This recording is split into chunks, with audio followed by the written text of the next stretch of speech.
who are watching the live premiere today, you have a chance to win a signed copy of the paperback of this book. There will be quiz elements. I'll be asking you questions. Whoever answers correctly and first wins a paperback today. So keep watching till the end of this video, and there will be questions popping up one by one. There could be any number of questions. So please keep watching till the end. क्रोधात् भवति सम्मोहः सम्मोहात् स्मृतिविभ्रमः स्मृतिभ्रंशात् बुद्धिनाशो बुद्धिनाशात् प्रणयश्यति. From anger arises delusion, and from delusion, bewilderment of memory. When memory gets bewildered, intelligence gets destroyed, and one falls down again into the trap of materialism. Sri Bhagavad Gita, chapter 2, verse 63. These are the lines from my recent book, which is coming up. Why am I reciting here? Because these are the opening lines of a book I have read recently. It is called Muffled Screams of Buriganga, a story of gore, grit, and justice. This is written by Sthitaprajna Devdattakar. I have received an autograph book directly from the author, and I shall cherish this in my collection of books. Today I am going to present to you a summary of this book. Welcome viewers to Sip and Talk with Vikram in our book review section. If you like the way I present books to you, then please subscribe to the channel, hit the bell icon to stay notified, keep posting your encouraging comments in the comment section below. Now coming back to this book is published by the Right Order Publications, Bangalore. It is 173 pages of intense suspense thriller cum romance, and it is priced at $3.99. This story is divided into 14 chapters, so without much ado, here we go with the story.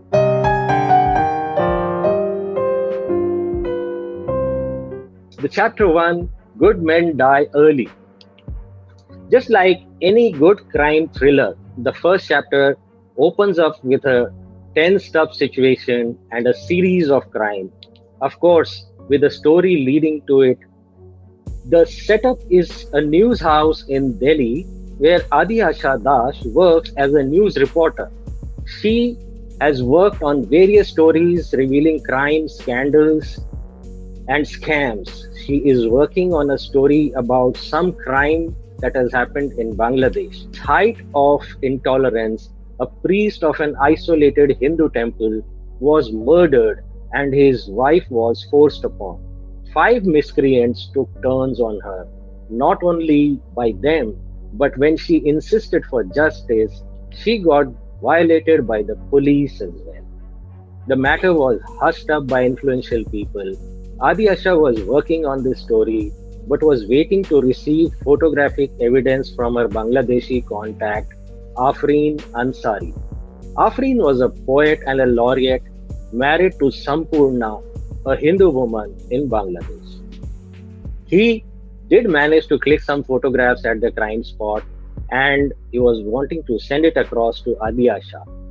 So what happened on the previous day, Afreen and Sampurna were celebrating their 23rd anniversary. Afreen is a long-time journalist and a blogger. He was working on a case of rape and murder with inter-religious connotations. He was getting threatening calls from the fanatics to drop the case. Even his wife wanted him not to pursue the case, but he maintained his stand. As a result of it, both of them were hacked to death when they were coming back from a movie. The crimes were hushed up with a distorted news by the press.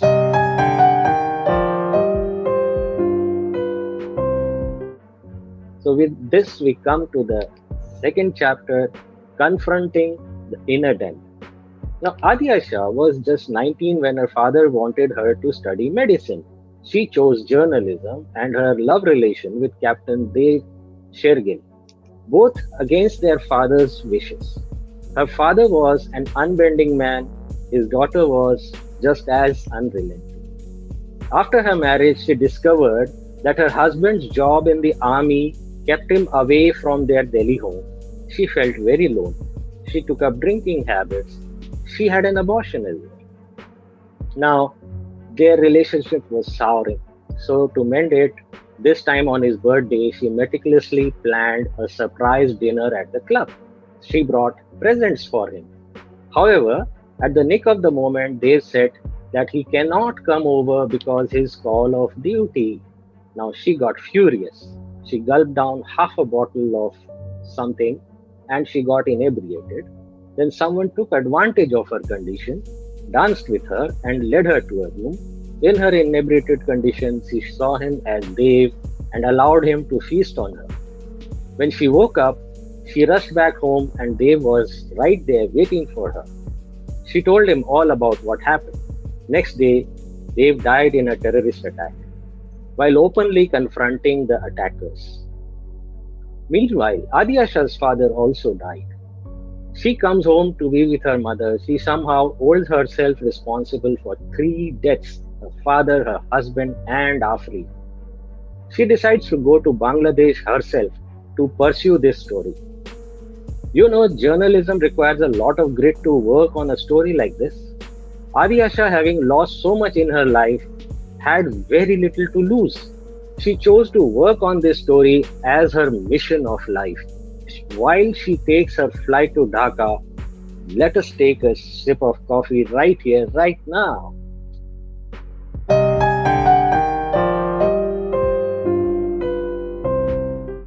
This brings us to the third chapter, testing the waters. Now, Adiyasha's editor boss Suhas understands his team's emotions. He is also very protective and caring. He makes all her travel arrangements but also cautions her that she should not go overboard because she is going to Bangladesh and this is not India. She arrives in Dhaka and meets the Haldars, that is Sampurna's parents, and Asif, the only son of Arif and Sampurna. Asif looks up to Adiyasha's help to bring justice for his parents. While visiting their graves, he hands out a pen drive to her which contained some pictures and the name of Mohammed Mahabur Rahman, the station in charge at the Jagannathpur police station where all this initial crime had taken place. Now, his unfinished blog draft suggested that there were some highly connected people behind these heinous crimes. Suhas makes arrangement for a local person to accompany Adiyasha in her investigation.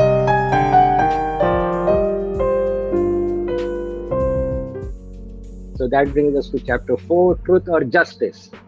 Adiyasha gets a nightmare. She woke up with a muffled scream, breathless and palpitating. She calls up her mother, then she calms down as she talks to her mother. And this becomes her daily routine as long as she is in Dhaka. As arranged by Suhas, the local contact person, who is a mastermind tactician, Jamshed Islam arrives and meets Adiyasha. Now, this guy is a big and tall Pathan. He tries to gauge her mind. He asks her to choose between truth or justice. Are these different? Viewers, I want to hear your opinion. Are these different, truth or justice? Please type in here. Yes, they are different. The truth would lead towards the cause of crime as a culture of hate. Then who in particular is the culprit? Justice meant to wait for years of grind to convict the killers. You know how courts function. They need evidences and very detailed and micro evidences. So naturally justice would be delivered anyway by God. So Adiyasha was understanding the enormity of what Jamshed was telling her. Adiyasha conveys to him that she wanted the truth behind the Kali temple murder case. Now this disturbs Jamshed.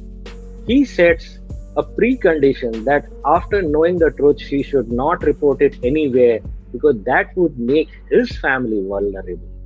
He leaves for the day, promising to return the next day. Next day, Adiyasha resolves to know the truth but not report it. Now, Jamshed works out a tactical plan for her. She had to pose herself as a journalist studying Hindu culture in Bangladesh. She would be accompanied by Alam Munshi, the officer in charge of Arif's murder case. Now, he warns her about not to be seen around with the Haldars and also warns her about the radical group Janta Bangla, who are probably the perpetrators of these crimes. She felt so insignificant in the scheme of things, yet she had to play her role to know the truth and find justice.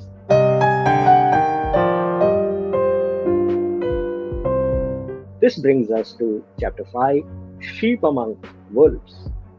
They decide to visit the crime scene, but they must take the help of a local police officer who is in charge of the case.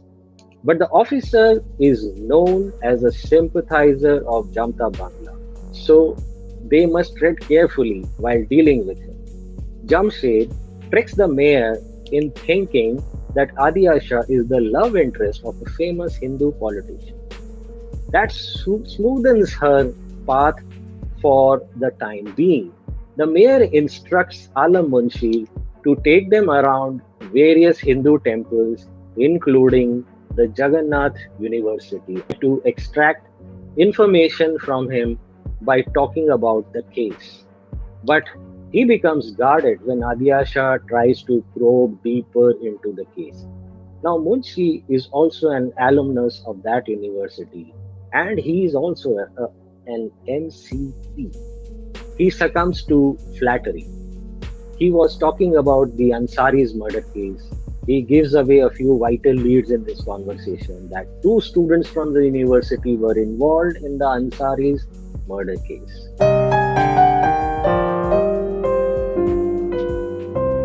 This brings us to next chapter 6, the sleuth mode on. So Jamshed returns after 2 days with a concrete plan, with the information that the crimes took place under the orders of the JB Supremo Ashfaq Chowdhury, and the two students, Rakibul and Khalid, were mere pawns in this game. No harm could be done to such influential person. He also tells her about the Kali Mandir case which Afreen was writing about, which was the reason for his murder. She wants to visit Jagannathpur, the epicenter of this case. Now, Jamshed advises her to take the help of local police officer to get into the house of Mahabur, the station in charge of Jagannathpur police station and a key actor in the heinous crime. They managed to do that by inviting the officer to an evening of paraplus drinking. Now, Adiyasha must do it alone. Jamshed makes an elaborate exit plan in case things didn't work as they ever planned. Now, Adiyasha realizes the extent of the danger ahead when he slips a revolver into her hand and instructs her not to hesitate using it and a mobile phone with a single number in it to help her escape.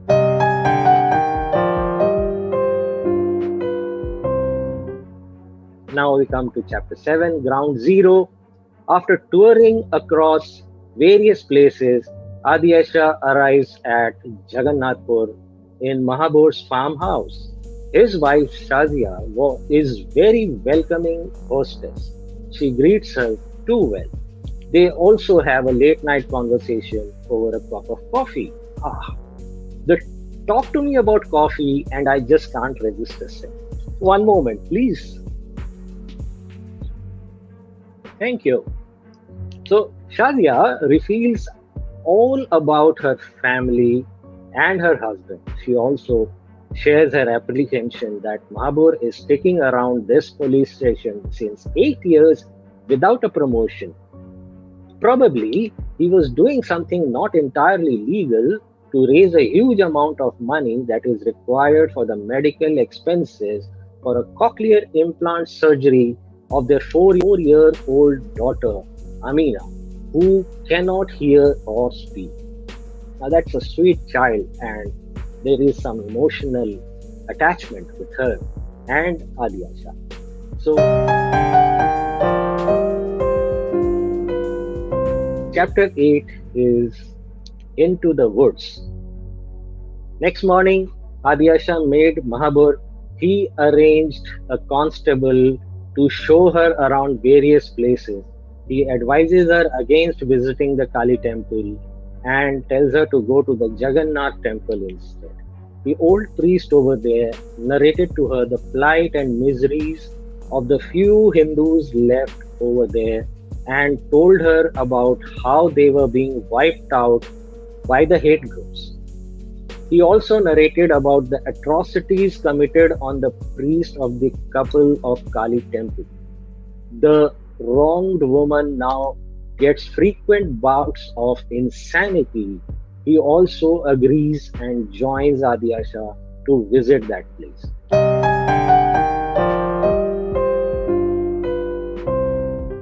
That brings us to the next chapter, chapter 9, Curveball.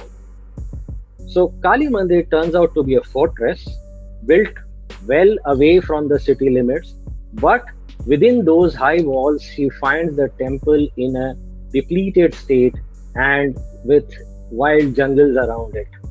So Sita, who was initially in a fit of fury but calmed down by the old priest, so she was unwilling to talk about the incident that took place. Adyasha somehow gains her trust. However, she entrusts Adyasha with a few old palm leaf manuscripts to be returned to the Jagannath Mandir in Puri, which is its rightful place.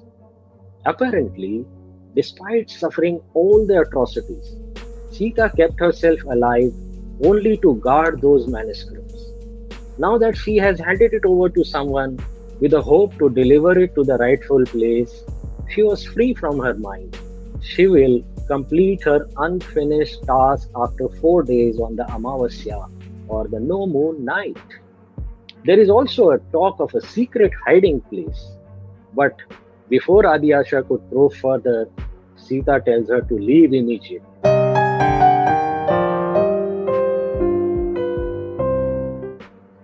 That brings us to chapter 10, Decidia. When Mahabur found out about Adyasha's visit to Kali Mandir, he reaches there immediately with few police constables. Sita gets violent at seeing them and attacks and injures one of them. Mahabur wants to shoot Sita, but Adyasha distracts him. Sita takes advantage of this confusion and she escapes into the jungle behind the temple, and the policemen are unable to track her out. A furious Mahabur confronts Adyasha, but she cleverly manipulates him to believe that it was all very instinctive and unintentional. Adyasha talks to her editor and Jamshed to help her in deciphering the manuscript. She thinks it may be the reason behind the series of incidents that are taking place, and next morning she has to leave for Dhaka.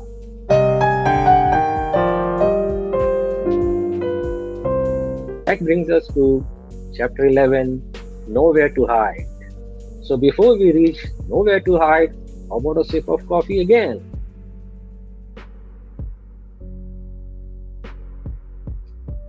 She returns to Dhaka to find a visibly shaken Jamshed. He was followed by two motorcyclists on his way to the hotel. He even got a call from the head of JB to explain his association with Adyasha. Adyasha manages to allay his fears for the time being. Jamshed advises her to maintain a low profile and leave for India immediately. But she insists to stay 3 more days. Remember why? Amavasya. Her editor Suhas patches her up with a Sanskrit professor who is an expert in old manuscripts. They have a detailed discussion on its historical significance, but she was unable to link the context of the manuscripts to the incidents in Kali Mandir. She thought that this was the end of a Kali Mandir case. Also, there appeared a challenge. How could she carry the historical relics across airport to India? She had to deposit them to the Indian embassy, who will send it to her through diplomatic channels.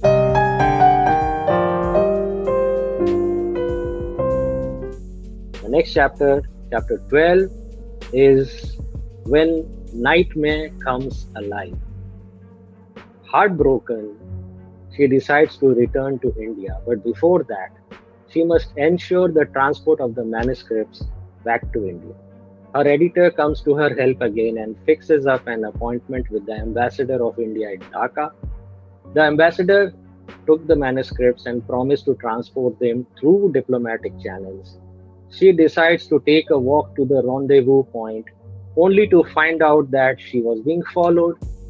Now Adi Ashok turns around and confronts the followers, and in a confusion, those guys run away and flee.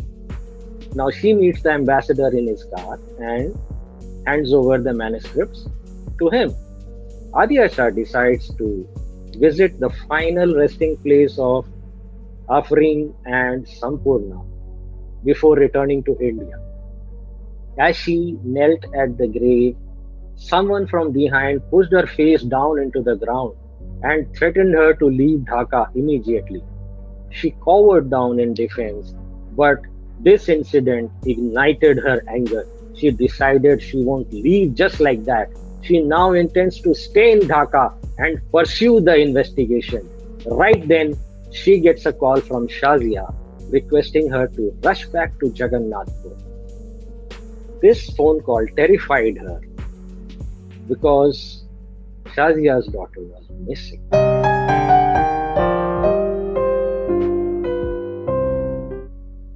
Now we come to the chapter 13, Thou Shalt Be Clean. Here we arrive at the climax. Shazia's daughter was apparently kidnapped, and most probably by Sita. Adi Asha insisted to immediately rush to Jagannathpur at the night itself. Now Jamshed volunteered to take her there through a night journey in his own car. They arrive at Jagannathpur. The old priest of Jagannathpur was brutally interrogated and he was already in hospital. A furious Adi Asha confronts Mahabharata in front of Shazia. She asks him to come clean if she wants her to see his daughter back.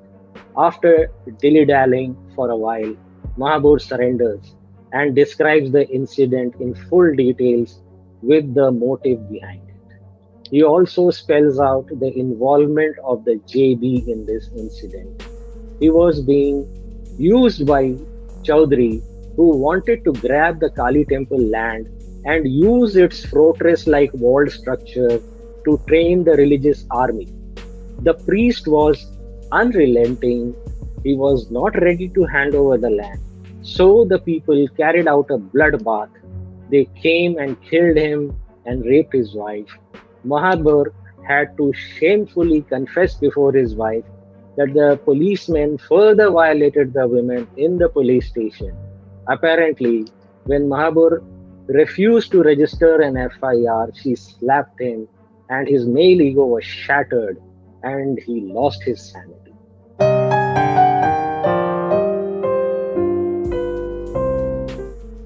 Now we come to the last chapter, chapter 14, Purnamidam. Purnamidam is a term which is used as a closure or the conclusion of a yagya. So now here is the anti-climax. Today is Amavasya, and tonight Sita might do something which everybody feared was sacrifice of that child she has abducted. Aditya was sure that Sita intended to make a tantric sacrifice of the girl. She rushed to the hospital to meet the old priest to get some clue. He was beaten up so badly by Mahabur. He was wanting to speak, but he couldn't. He was holding his breath, worried about who will service the lords in his temple after him. When Adi Asha told him that the High Commissioner had assured to take over his temple through ISKCON, he found peace and he passed away. Now they had to rush towards the Kali temple. So all of them reached the Kali temple. Will Sita sacrifice the innocent girl and quench her thirst for revenge? Is Adi Asha taking too much risk to save the girl? What is the conclusion of this story? Come on, folks, grab this book today and read it. Why should I give away the fun? You have to discover it yourself. Am I right?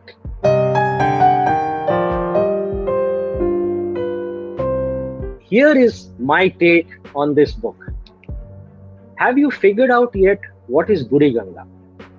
It is literally meaning old Ganges. It is a dying river in the southwest Bangladesh, fed by some tributary.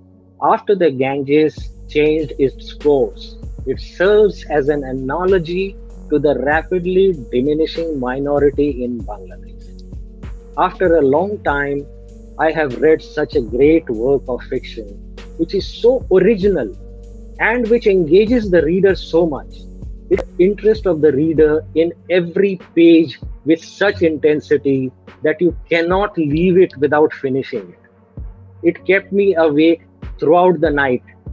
His refinement in writing shows the effort he underwent by joining an online course for fiction writing from the Michigan University through Coursera. In my early years, I have read some Bengali literature by Tagore, Sarat Chandra Chattopadhyay, and Bankim Chandra Chatterjee. Sthitaprajna will someday reach that league of writers. Though the author confessed that he never visited Bangladesh, but the way he described the location, the occasions, and the cultures, it felt like almost being there. His writing style and vocabulary is superb. His narrative never loses the grip on the reader, and he continues to generate more interest as he meticulously adds each character into the story.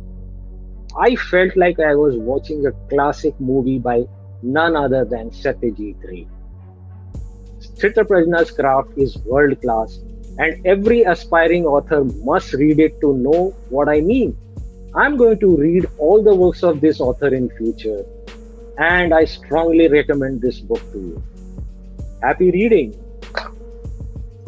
So, viewers, if you really like my way of bringing out books and stories to you, do get in touch with me.